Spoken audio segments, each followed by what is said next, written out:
This is the Situation Room, the only way to start your day. Over the country and how it looks. But today, the Angolans are telling us that those who love each other share the fruit. Those who love each other share the fruit. How would you interpret that? I mean, it's a very good proverb. Tells us about love for one each other, unity of purpose, doing things together will eventually bear fruits for that people, that community, that unit of people who love each other. And which is exactly what we should do as a nation. Love each other, and we will have the fruits. Yes. Yeah. Okay. Well, that's interesting. And we talk about being fruitful because we going into a conversation that might be a bit of a sticky one, Mohammed, because over the last couple of weeks there's been talk and there's been almost outright accusation, and there has been uproar over, okay, guys, hang on a minute. For the last 13 years, what has really happened in what was previously known as marginalized Kenya, but now some of the northeastern counties in Kenya. Former Deputy President Rigathi Gachagua said very clearly, come on guys, what's happening in northeastern Kenya? You guys have been receiving money for the longest time. You've received billions in 13 years, and still we have issues with schools. We have issues with development. We've had last year legal minds, northeastern legal minds, who are also calling out governors, calling out members of parliament and saying, come on guys, this cannot be the situation 13 years into devolution. What's your say, Mohammed? Well, I'm miffed, to be honest with you, because what people are doing is trying to wipe the slate clean. The region that we are talking about, northeast Kenya, has had very little investment from the center for 50 good years. So we have devolution for about 13 years or so. You're not telling me that 13 years is enough to wipe off 50 years of marginalization? Is that what you're trying to tell me? And people are not bearing in mind the history of that region. Very little investment from the center. Neglect by the government. The only representatives of government that we've seen for so long are government soldiers and policemen, whose only work was just to torture and massacre people. Thousands have died. Collective punishment was the order of the day. The only investment the government was putting in that region for the first 50 years since independence was just money meant for security. Tell me which school that's been built in those 50 years by the government. Our parents had to come together, and their parents, collect harambes to build us the schools that you see today, or those that were built in that era. To be honest with you, in the first 3 years of learning, myself, I learned under a tree. Until when we were going to class 4, our parents came together and built us a mud walled thatched classroom, and we were sitting on the floor, on the dust. And that wasn't too long ago. I'm talking about 1983, 1984. Started school in 1983. So this is what we are talking about. And now somebody is bragging somewhere that Alliance High School should not admit Somali people because they should build their own schools. For heaven's sake, let me remind them that Alliance was not built by them. It was built by the colonialists. And so were most of the national schools in central Kenya. So, and then again, when we got independence, they've been sustained up until now by taxpayers' money. So you cannot tell me that I don't have a right, or my child doesn't have a right to go to these national schools because they're in a particular part of the country. If your region was getting investment without a stop, without a pause, without a halt for the length of time that the Republic of Kenya has been in existence, then good for you. But please, do not try to rub us the wrong way. Do not try and vomit on us, because we have endured so much hardship that can hardly be offset by 13 years of contribution from the center. Mohammed, today, as the conversations continue, especially around schools, and the conversation that was started by one former Deputy President Rigathi Gachagua, you read that together with what the locals are saying. And the locals, based off what we see on social media, I stand to be corrected, many say that Gachagua started a conversation that, yes, indeed, should be picked up, that leadership from the region has let down its people over the years. And with that then, despite what Rigathi Gachagua says, what's the responsibility of leaders in ensuring that they bridge the gap that has existed over time? Because there have been members of parliament before who have been in parliament. What has been their contributions and demands on the floor of the house in having schools built in their area? Okay. Because many say that the leaders have let down their people by not pushing policies that will change the face of the region. Look, Dennis, I would be very open with you. And I've always said on this program and in many places, that I am not going to defend the indefensible. That devolution has not had its intended impact in northeastern Kenya is without doubt. I'm not going to argue that point. That there is corruption, that there is pilfering of resources is without doubt. But again, it's disingenuous. It is not honest to say that northeastern Kenya should be by now at par with the rest of Kenya. That is what I have a problem with. Yes, there's been failure of leadership in many instances, but that's something we share with the rest of the country. Corruption is a nationwide phenomenon. It's not just, confined to northeastern Kenya. That said, however, we have gotten a lot more than we used to have, thanks to devolution. That something has been done is without doubt, and anyone can see for themselves. Are we where we were supposed to be when you look at the contribution and the amounts that have been sent to that region? Absolutely not. What do we need? We need selfless leadership that thinks about the people first, that understands very well that those resources do not belong to them or their clan or their whatever entity they come from. But that's also a message that I will give to the rest of Kenyan society. That is a message that will resonate with the rest of Kenya. The only difference is that the rest of Kenya, or most parts of Kenya, and particularly the highlands, have had a huge head start compared to the peripheries. And I'm talking about places like Turkana, I'm talking about Northeastern, I'm talking about Marsabit and Samburu and Taita Tavetas of this world. That is what I am talking about. I hear you, but if we look at some of these things, Mohammed, that we're talking about things that should be done at the very least.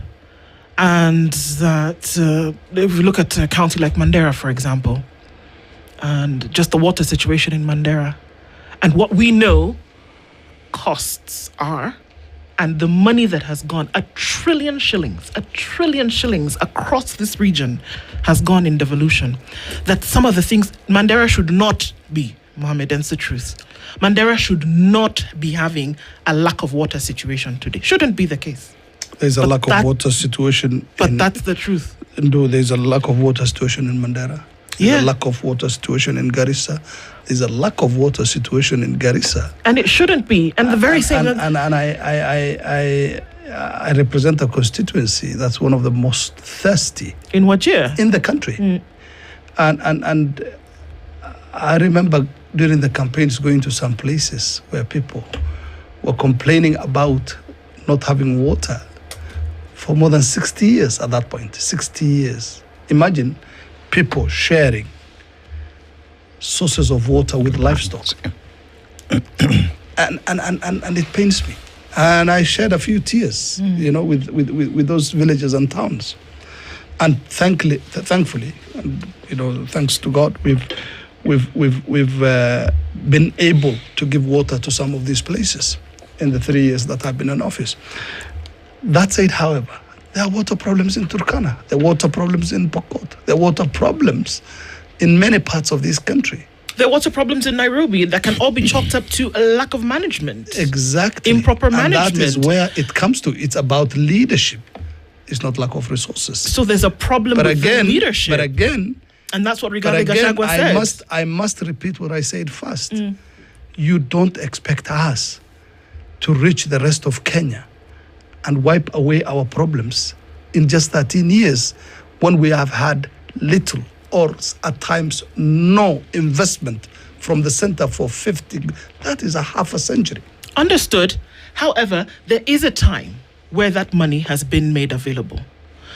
Kenya doesn't have a revenue problem. Kenya doesn't have a lack of funding problem. Kenya has an expenditure and leadership problem, even by your own admission. Yes. Right?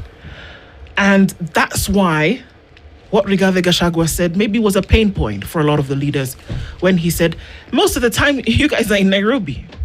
I give people, and this is what he said, I give people a ride when I'm going to parts of Northeastern, they get a ride with me and then they get a ride back. So you wonder, this is where you're supposed to be working. Look, you take issue with that? I am not sure because I've not seen him in Northeastern. Yeah. I don't know whether that actually happened. I'm not aware. But again, the parliament is in Nairobi, so I have to live in Nairobi. For at least a few days in the week. I visit my constituency at least twice a month, and that has been the case throughout. In the case of governors, I agree, they should live within their people, and I believe they spend a considerable amount of time there. I am not defending anybody. I hear you. But again, when Rigathi Gachagua says that, and then in the same breath goes ahead and tells us that we're building Nairobi, skyscrapers in Nairobi with the resources of the people, that is a very tired narrative, which has metamorphosed from many things in the years past. At first, it was Nairobi, Somalis are building Nairobi with the proceeds from the civil war in Somalia. That was what it was in the 90s and the early years of the millennium. And then we had the Somali buccaneers and pirates taking ships hostage and charging huge ransoms. And then the story changed to, oh, it's piracy money. And then that metamorphosed into another very tired line, which was, oh, they're using Al-Shabaab money to build Nairobi. Now suddenly, it's become the proceeds from corruption in Northeast is building Nairobi. And then the fraud done away in the United States, proceeds from the fraud in Minnesota, is now building. So which is building Nairobi? Is it the proceeds from the Civil War, or is it the proceeds from piracy, or is it the proceeds from corruption in Northeastern? I mean, you have to agree. Sure, I agree, Mohammed. And this is the thing about some of these things that makes it sometimes so difficult and makes it, you feel it, right? You feel the pinch when you hear something like that. But that's the thing. It's pure ignorance. I hear you, but this is the thing about a rumor, that there is an element of truth in a rumor. That there is an element of truth in a stereotype. What is the truth in the fact that ransoms? No. I have covered piracy. No, I hear you. I understand. You have covered piracy. You are a journalist. You've covered that. You understand this. My question is this. And when some things like this are brought up, there leaves the room for necessary explanation onto the other end. Because the truth of the matter is, the mushrooming of buildings that we are seeing in Nairobi, where is that money coming from? Is it just businessmen who are doing their money? It's your taxpayers' money being stolen by people. So you agree with Rigathi Gachagua? But why should it be just a Somali issue? So you agree? Why is it a Somali issue? I believe there are other people who are stealing money in this country. I agree with that. He's brought up this issue because of what has come out in terms of the development. Are you telling me the Kikuyu community are not building tall buildings in Nairobi? Are you telling me that? Who has taken a census of who the buildings belong to? Who? Tell me, where would we find this information scientifically done to tell us that the majority of the buildings in Nairobi are being done by Somalis? Tell me. We are Kenyans from all walks of life. Right. I mean, we don't have the luxury of stashing money as used to happen during the Moi and Kenyatta days in Swiss bank accounts. This is money laundering. And I'll tell you that from the rooftops any day. The money that is going towards building in Nairobi is money laundering. But it's also some of it. Some of it, okay. But some of it, and I would say most of it, is hard-earned money from doing good old enterprise. So you cannot just tell me that it's the Somali community that is building these places. You can't. Even in areas that are, originally inhabited by Somalis or, dominated by Somali community, like South C and South B, you cannot tell me for sure. So Mohammed, what I would ask the question then, with the conversations that are ongoing, with the accusations that are there, and whether there's a glimpse of truth or not in it, as leaders from the region, this is something that has been said against you. And then one would ask the question, what are the leaders, you included, doing to change the narrative? Because we'll sit here and talk about it every other day. We will sit here and say Rigathi Gachagua has a problem. But what are we doing in terms of even doing doing your own investigations and finding out who is stealing from our people and investing in Nairobi, and ensure that if that money has been stolen from the people of Northeastern, it goes back to do what it's supposed to do? Again, I'm miffed. Why are you confining this conversation to Northeastern alone? Money gets lost. There's massive corruption in Kenya. It gets stolen, Mohammed. Yeah, it gets stolen, yeah. It gets lost in the system. It gets stolen. Yes. Same thing. The money is supposed to be building infrastructure for Kenyans and also serving Kenyans, not getting stolen. Listen, this narrative is a very tired one.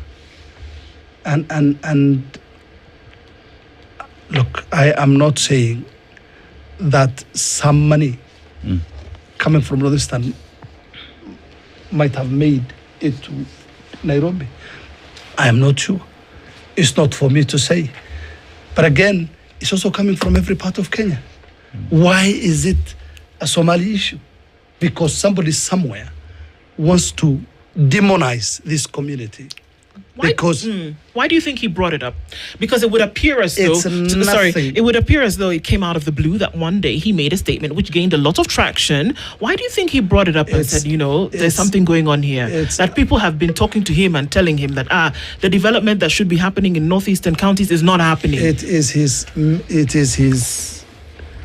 narcissism coupled with his xenophobia and intolerance to the Somali community. That he has made it very clear in many speeches he has made.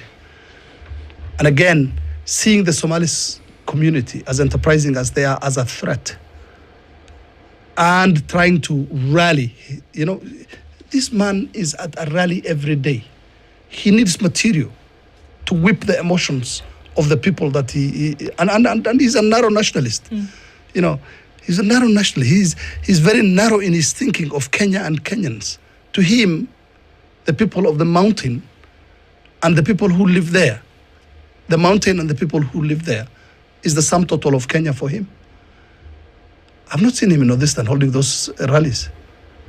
So you think I've this not is a seen him in tribal Eastern issue? Kenya, except Ukambani. You think this is a tribal issue? Absolutely an ethnic issue. What would he For do? him, it's purely an ethnic issue. This is interesting that you say this, Mohammed, because after I can explain. Okay, It's a stroke of a genius. All right, I would like you to explain, in addition to the answer to this question. Yes.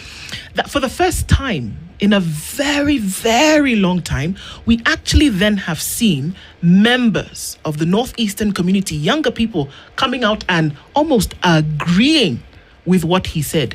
They've put their videos up on X. They've put their videos on TikTok. They've put their videos all across social media and said, actually, yes, it's true. The development agenda in this region is very poor. Where are they taking the money? Members of the community. Does that resonate in any way? I have told you that is there a lack of vision in the region among the leaders? In most parts, yes. Okay. So that you agree with. Okay. Is there a lack of vision? Yes. In many parts, yes. Is there pilfering with the resources? Yes. I'm not going to deny. And I've always said this. But lumping up everything, on that community and just, coming up with all these, stereotypes and conspiracies and conspiracy theories are just a figment of the fertile imagination of people like Gachagua. Most of the businesses in Nairobi are honest and legal businesses by hard-working Somali entrepreneurs. And it is honestly, unreasonable and irrational to try and create this kind of mentality about people who are working really hard to succeed. Now, in explaining why, we've seen the politics of hatred elsewhere in the world. You see Trump trying to appeal to white voters in the United States and creating this fear mentality. We've seen the rise of the far right in Europe. People like Marine Le Pen, who incidentally, just like Gachagua, call themselves the truth tellers. They call themselves the truth tellers. People who take on authority and consider themselves to the purveyors of truth. What Gachagua is doing is appeal to his ethnic group and particularly the rural folk. And some people may think a little bit differently. Ahmed Nasir Abdullahi said the other day, let's be honest, His Excellency Rigathi Gachagua has brought about a paradigm shift in governance and accountability in NFD. Paradigm shift? What paradigm shift? Getting people to think that, hang on a minute, there could be something else here underfoot, as opposed to just the tribalism that you talk about, or the ethnic separations that you talk about. According to Ahmed Nasir here, and what he's saying is that, it's time folks had this conversation, that can we run away from this whole thing of perhaps the reason why we've not seen adequate development in Northeastern is not just because of marginalization, but actually what it is that people have not been paying attention to the development agenda. Let me tell you, they're saying we're not building schools. We are building schools. In my constituency, in 3 years, I've built 10 new secondary schools, 5 of them exclusively for girls. I have built schools. The only thing is, we're not building, or we don't have the capacity to build schools as, with the facilities of Alliance or Lenana High School or Mango High School. We can't. That was a process that was painstakingly done over, 60 years, if not more, or more, actually, in the case of some of these schools that were started, long while ago. What we're saying is we're building our own schools, but we're building our schools in our own way, because of the limited resources that we have. And I'm talking in the case of members of parliament like me. My constituency is 86 times the size of Kiharu constituency in Muranga. By geography or by population? By geography. By geography, right. And again, my population is almost close to 500,000 people. So it's not to say that it is a largely an inhabited swathe of land. And I am only one member of parliament, covering and representing a constituency that is the size of the country Rwanda. And I am given just a little over 100 million shillings to build infrastructure for schools in settlements that are so far flung that some of them are so hard to reach because they do not have roads leading to them. I want to ask you, when you are blaming me and putting me right next to the Kiharu Member of Parliament, my very good friend, Ndindi Nyoro, who happened to be, for about 2.5 years, the chairman of the Budget Committee of Parliament, somebody who had the opportunity, the enviable opportunity, to have the entire budget of Kenya right in front of his eyes. I want Mr. Ndindi Nyoro to come forward and tell us that every Kabro block that he put in Kiharu, that every school he built, that every little development he has given to the people of Kiharu is from the Constituency Development Fund. That's my challenge to Ndindi Nyoro. Because I know what the CDF can do. Yeah. And I know what the CDF can build. But again, people asking me, go for benchmarking to Kiharu. Is that not unfair? We have done our bit. I will invite anyone to identify any audit firm for the CDF funds in Wajir South. And I will pay for that audit report that comes out. Is there a mark? Yes, there are some. There are people there who are hardworking leaders. And it is, unfair to lump all of us together. Are you concerned about the control of budget report that stated that most counties, especially from northeastern Kenya, spend disproportionately on salaries and administration compared to actual development, leaving less for capital projects? And that is where our problem is. And when we're discussing a problem, let's not just make our mind so quickly about it. Let's look at it from every side and every angle. Yes, because of the nature and culture of the communities, because of the massive ethnicity that divides people along ethnic lines. At the onset of devolution, county governments were turned into employment and job centers for the people who assumed. That's today the people from the region. And the reason why we're talking about the region is because it has been point of conversation for weeks, right? And with everything that has been said, Auditor General speaking, the Controller of Budget speaking, Rigathi Gachagua speaking, then the problems that are there and the people as well picking up that conversation, and even other influential individuals from the region saying it's about time we had a conversation. Exactly. And with that in mind,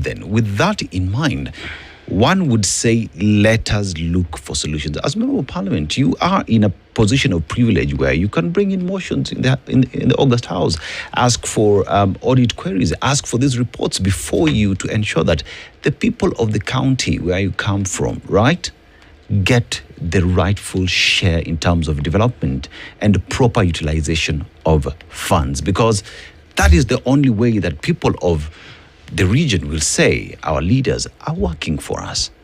Is that a collective agreement from leaders from the region?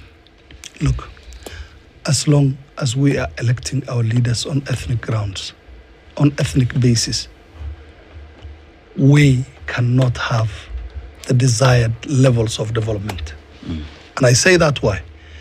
Because when someone wins the election, it's not just the person who feels that they have won. It's the entire, works and the ethnic group and the clan that feels, hey, it's our turn. And it becomes a winner takes all kinds of mentality. Just looking at right now, there was a World Bank project. That was initiating water projects in Wajir County. And out of a total of 17 projects, rural water centers, majority went to one constituency. My constituency got 2. Tarbaj got 2. And the other constituencies got just 1 each. So I'm talking about the unevenness of the distribution. It's not just that it's not developing, that there's no development. It's also the unevenness in the distribution of whatever little is being distributed. And what is behind that? Development. What is behind the decision that says that Wajir South will get 2 and that Tarbaj will get 2 and that everybody else will get 1? Are you trying to say that this distribution, even that, is influenced? Yes, by whoever is in office.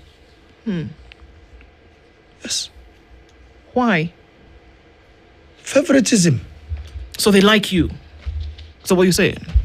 I got only 2. The others got 1. Many could say, well, But Wajir. I told you there's one that out of 17, I got 2. Yeah. And my constituency accounts for almost the 40% of the population of Wajir. So that was not the rightful share. But there's a constituency that got much more than that. More than 10, I'm talking about. So it's not my constituency that I'm referring to as having been favored. Okay. And then you who sits in positions of oversight. Yeah. Do you ask the question and say, okay, hang on a minute here. We've got a large geographical area here, and it's obvious that these are where the pain points are. Because, you know, the end fact that I am asking the end is the result, fact that I have the information. Well, not here, Mohammed. Come on. Because how am I going to answer the question over a project like that? But the question is this, that the end result is the development or lack thereof that the people of Kenya see, that the people of your constituency see. And so they're going to be asking the question and they say, okay, well, these guys got 10, we've only got 2. Do you ask at that point, at the allocation, at the oversight point? Come on, guys. I mean, at Look the at their county level, geographical oversight belongs to the setting members of the Wajir. county assembly. Yeah, but you're in And the oversight. senator. Do you Of course, ask of the course, question? of Come on. course. Do you ask the question and say, what was the I criteria? do, and I am. So what was the criteria that was used to allocate There's these no water criteria. points? It's favoritism. Oh. I'm talking about the winner takes all. I explained it. How is that an acceptable reason that's given? Is that put down in the record? Somebody says, well, okay, well, you know why these guys got 10? It's Yeah. because we favor them. No, That's because not the they reason voted, that's given. Because they voted for me, I'm going to give them majority of And this is coming from where? You can say it. from the leadership. The president, the executive, whom? I'm not talking about the national government. I'm talking about the county government. So this is coming from the governor of Wajir County, that there will be allocation of water resources across Wajir, but that some will get 10 and others will get 2, based on the fact that some folks voted for him to be the governor. Exactly. Your own words. And So- people are okay with this? It is happening. Obviously not okay with it, but it is happening. So I'm talking about, let's have a more holistic debate. There's a lot more to it than meets the eye. There's a lot more to it than, spinning these very tired lines about skyscrapers in Nairobi and corruption proceeds from Northeastern. There's much, much more. So if you want the debate we are having, not just to be a witch hunt, but to be one that has, benefit to the people, let's go deeper. Let's not just... Let's go deeper. And one would ask then, with everything that has been said, whether it is investment in Nairobi, whether it's we're not getting schools in our region, whether it's $1 trillion shillings that has gone into the region, there's nothing to show for it. What people are calling for is accountability. Exactly. Accountability on the $1 trillion shillings that has gone into the region, but when you walk in the region, we cannot see $1 trillion shillings. And with the leadership from the region knowing very well... How you can see $1 trillion shillings when 60% of it has gone to pay? So here's the question. People. It's $1 trillion shillings, and people are Salaries. calling for accountability on how that 1 trillion shillings was spent. It is what the people from the northeastern part of the country are calling for today. It is that conversation then that comes to those in position of authority, you, Member of Parliament, in terms of calling for accountability and explanation on how $1 trillion shillings was spent, so that at the end of the day, when you go back to your constituency and the people ask you, how was $1 trillion shillings spent in this region, you have answers. Is that the direction that you and others from the region are taking? Of course, we ask for accountability and transparency. and we ask to be shown how this money has gone. But again, you don't need special goggles to see what is happening, because to understand the point is also to look at how people are leading their lives and the massive and emotive ethnicity with which people approach elections. It's like a chicken and egg kind of situation. Is it because we are electing people on ethnic grounds based on it's ours, it's our turn? Or are we going further to say we need leadership with vision? And we are going to judge leaders by the track record and what they have done and the problems that they have resolved and how innovative they have been in leading the population, what benefit they have added to society. If that is the scale with which we are measuring leadership, then we will not have what is there. Yeah. But if everything revolves around he's our man, this is... I hear you speak in terms of then this behoves upon the electorate, the people, to make the right decision on who they put into office. Exactly. But even while at that, then people will say, fine, we have the responsibility of electing the right people in the office. But remember, $1 trillion shillings has been spent in this region and we do not know how. How do we reconcile both? Let me ask you another. Let me ask you. So that even as responsibility goes back to the people to elect the correct leaders, that the lost funds, the mismanagement of resources in the area does not go unaddressed. Let me ask you. There's the Office of the Auditor General, which does an audit every year. They give them a clean bill of health most of the time, except for a few frivolous questions that gets up at the Senate. And the Senate gives it another clean bill of health. Where is the Ethics and Anti-Corruption Commission? Actually, the Auditor General doesn't give a clean bill. What are the institutions doing? You should not blame a whole community. No, but we can blame Parliament, Mohammed. Yes, Auditor blame General, Parliament. The Auditor General has just finished another round of reporting where there are glaring holes in how money has actually been spent and managed. It comes to Parliament, but nobody ever raises questions. The Auditor General's report is brought, it's read, it's discussed here. No. Questions don't go. Mohammed, tell me one. Hold on. Tell me one instance, please, where the Auditor General has raised queries over certain things.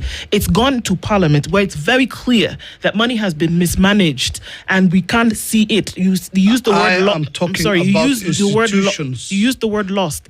And members of Parliament have actually said, after discussion, in plenary or otherwise, in the committees, and has come out and said, you know what, anyway, this money that the Auditor General is talking about, truly, we can't find it. It's glaring. We recommend that there must be investigation and prosecution by the prosecutorial bodies, EACC, DP, ODPP, DCI. And then what Give me one. No. I'm asking for one instance. I am telling you, the institutions of this nation are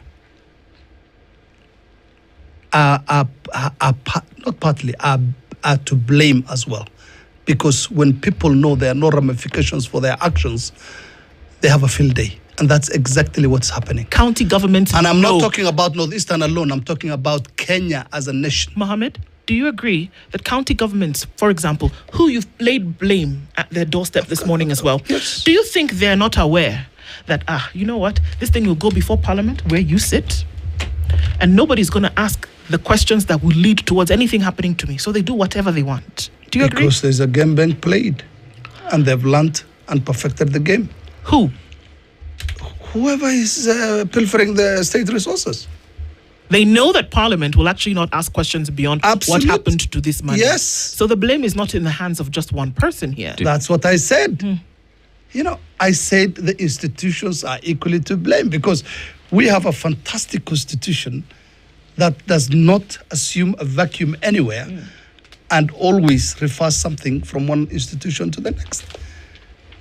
If the Auditor General has raised the alarm and there are red flags all over, Why are the institutions not acting? This is the question that we have been asking. And because you are a Exactly. representative, maybe you can tell us, why is it that we've never seen? From Eddie Ouko days, Nancy Gathongo, we don't see.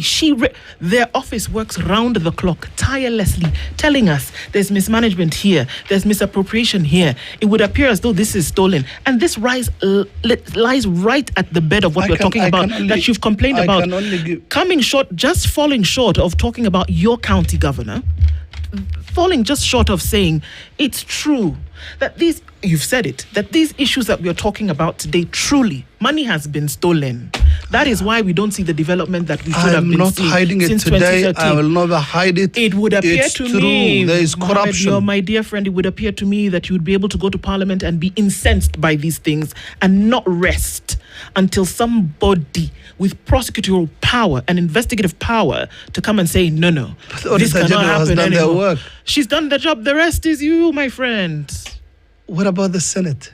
That is supposed all of to you oversee? are in Parliament. All of you are in Parliament. I'm saying it's the institutions. If there were ramifications for the actions of those in office, then you would have seen a certain level of fear and remorse and punishment for those who... Let me ask you a bit of a harder question. Go ahead. Do you think that the county governors of Marsabit, Mandera, Wajir should be investigated and prosecuted for corruption? It's not for me to say. Oh, come on. You give your opinion. It's not for me to say. There are institutions who are supposed to answer that question. And they have ways of finding out the evidence. I don't have the means to investigate them. Who am I to say they should be investigated? With the Auditor General's report that is out and has been handed over to Parliament, one would then ask the question, why isn't Parliament acting on it? Therefore asks another question, is Parliament being used as a cover-up for mismanagement of resources across the country? Being used by who? Individuals. You said that the questions will not be asked. I'm talking about all government institutions that are dealing with the fight against corruption. I'm not just pinpointing out Parliament. Parliament is just one. There are a great deal of others. So has Parliament as well failed? Yes. Has Parliament failed as well? Do you take responsibility on the same? As a single member of Parliament, yes, I take responsibility for the failure in which we have dealt with corruption issues. Yes. Yes. I am not going to run away from responsibility. We as Parliament, and I'll tell you again, we as Parliament have failed to stand up and be counted in the fight against corruption. Yes. That today the country finds itself where but it is so has today. the Auditor General, so has the ODPP, so have the ESCC, so have the executive, and so has the judiciary. It is a mass failure, Dennis, my brother.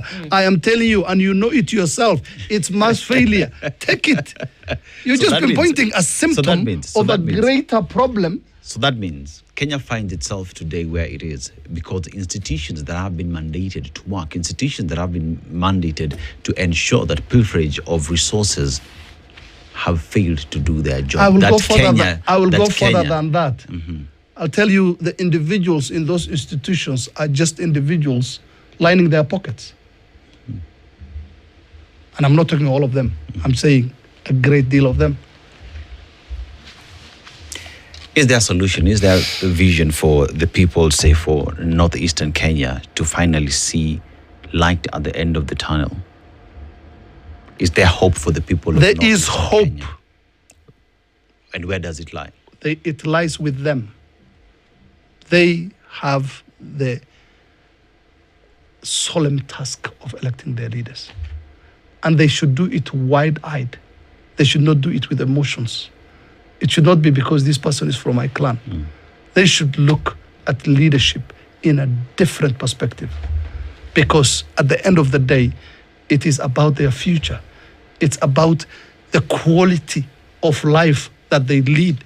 It's about how fast they ascend the Human Development Index. But that is what it is about. But there is no... Do you have quality healthcare? Do you have quality education for your child? Is your road passable, whether it's raining or not? These are the questions they should be asking themselves. But that's how you measure development. But that there is no hope for them as things stand today, that the institutions you are will putting words to into them. my mouth. I am not talking about hope today. There is hope in many places because at least they're getting some of,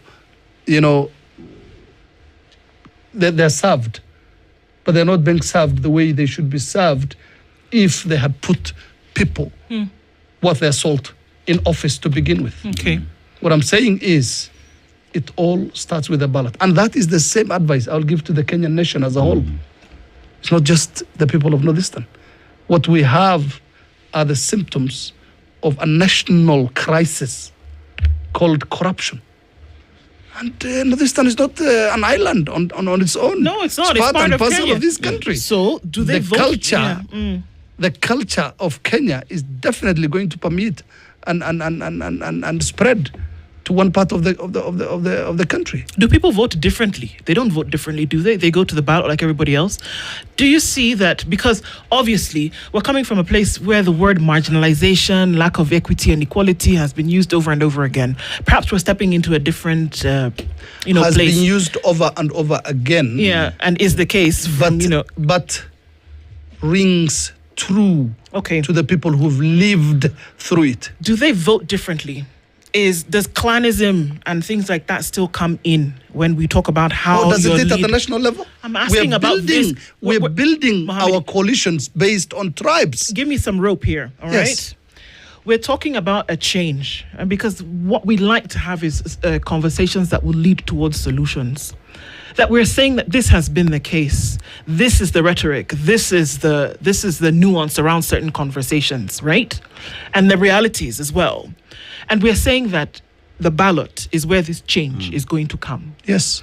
How is that ballot exercised in this part of the country? Is it different? Or is it based on who your father has said you will vote in and that's who will vote in? Or has it started to change whereby now it's going to look prospectively into the future and say, no, it's not my clan anymore. It's not who my father has said I vote in or who's expected to take the reins. It's who's going to do the things that Mohammed is talking about this morning. Has that shift taken place?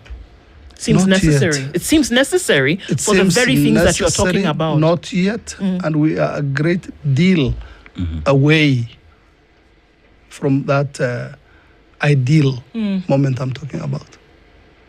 No, we are not yet there because a great deal of civic education is yet to be done. Yeah. A great deal of speaking to the people about what needs to be done is not yet done. Maybe in some pockets, with serious leadership, yes, but the vast swathes of Northeastern, no, because people are loyal to their clans. And it's what the clan says. It's what the clan says that you do, essentially, right? For the vast majority. Yes, it's changing with the younger generation, slowly and gradually, but we're not that there. Is the northeastern region still marginalized today in the advent of devolution in the country? I have always because said... many have said that with the advent of devolution, more resources have gone to the region, that equalization fund and everything else has removed the northeastern region from being a marginalized area. I get you. With that in place, have these resources helped in any way in changing the traditional view of what northeastern people viewed northeastern? I have said it many times. In the first 50 years since independence, we've had state marginalization. What we have today is self-marginalization. It's self-marginalization. Because the very people you elected, the people whose parents and relatives you know, are the ones who are not giving the people the services they deserve for the dime the national government has sent to the devolved units. That is the problem. And that is creating even a bigger problem than the state marginalization, because the state marginalization was an equalizer. Here, inequity and lack of even-handedness in the distribution of such resources is being waged on a daily basis. how more clearer can I be than that? I have a problem with what's happening. But the thing is, again, it's not just confined to that part of the country. So let's have the debate, and let's have debates about every facet and every little angle so that we come to, and again, the institutions should do their work. We should see people having their properties seized. We should see, accounts of people frozen because the money doesn't belong to them. And again, that would also be replicated nationwide as well, not just that part of the country. Well, that point ends in a bit of silence because it's very clear that there is a lot of work to be done. And even in terms of realization of where issues are coming from, a lot of folks have a lot of questions to answer and a lot of things then need to change. The only way to see any kind of change is when people and mindsets do. And that's where it starts from. Mohammed Ado is the Member of Parliament for Wajir South, has been in the Situation Room this morning. Thank you for being here this morning. Looking forward to the next one. We need to continue to have these conversations, no matter how painful they are. They're necessary. Good morning, 9 a.m.